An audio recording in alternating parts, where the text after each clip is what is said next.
JavaScript code लिखने के बाद होता क्या है, चलिए जानते हैं। तो यहाँ पर मेरे स्क्रीन के ऊपर एक प्रोग्राम लिखा हुआ है 2 नंबर ऐड होने का। तो ये प्रोग्राम जब रन होगा तब कॉल स्टैक इसको कैसे मैनेज करेगा और एग्जीक्यूशन कॉन्टेक्स्ट का रोल क्या है, चलिए जानते हैं। जब ये प्रोग्राम रन होगा ग्लोबल एग्जीक्यूशन कॉन्टेक्स्ट या GEC क्रिएट होगा और स्टैक में पुश हो जाएगा। फिर उसके बाद मेमोरी फेज स्टार्ट होगा। जावास्क्रिप्ट पूरा कोड को स्कैन करेगा और प्रोग्राम में यूज होने वाला सारा वेरिएबल, फंक्शन, डेफिनेशन सबको स्टोर कर लेगा। तो अब इस प्रोग्राम में वो कैसे काम करेगा? पहला केस में क्या होगा, जब GEC क्रिएट होगा तब स्टैक में GEC मेरा पुश हो जाएगा। जैसे यहाँ पे मेरे पास है a = 5, तो मेरा वेरिएबल क्या है a, तो a क्या हो जाएगा अनडिफाइंड बोल के मेमोरी में स्टोर हो जाएगा। b भी अनडिफाइंड होके मेमोरी में स्टोर हो जाएगा और फिर यहाँ पे जो फंक्शन है ऐड, उसका डेफिनेशन भी मेरे मेमोरी में स्टोर हो जाएगा। फिर उसके बाद आएगा आपका एग्जीक्यूशन फेज। एग्जीक्यूशन मेरा लाइन बाय लाइन होता है। तो क्या होगा कि पहले a = 5 मेरा मेमोरी में अपडेट हो जाएगा, फिर उसके बाद b = 10 हो जाएगा और फिर से मेमोरी में अपडेट हो जाएगा। फिर नेक्स्ट लाइन मेरा है कंसोल लॉग ऐड a,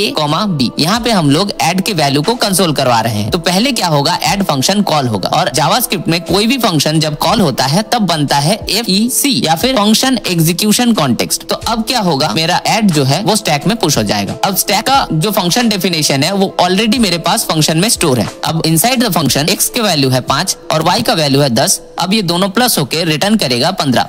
तो अब क्या होगा, मेरे पास 15 आ जाएगा। अब ऐड का काम खत्म हो जाता है और ऐड यहाँ से पॉप हो जाएगा। फिर उसके बाद क्या होगा, उसके बाद ये ऐड वाला काम हो गया, अब कंसोल वाला काम स्टार्ट होगा। फिर कंसोल लॉग कॉल होगा और स्टैक में पुश हो जाएगा। फिर उसके बाद कंसोल में 15 प्रिंट हो जाएगा और 15 प्रिंट हो जाने के बाद कंसोल का काम खत्म होता है और कंसोल मेरा स्टैक से पॉप हो जाएगा। फाइनली ये पूरा प्रोग्राम रन हो जाने के बाद GEC जो है वो भी मेरा फाइनली स्टैक से पॉप हो जाएगा। तो इसी तरह कॉल स्टैक जावास्क्रिप्ट का कोई भी प्रोग्राम को मैनेज करता है और एग्जीक्यूशन कॉन्टेक्स्ट में उसका काम होता है।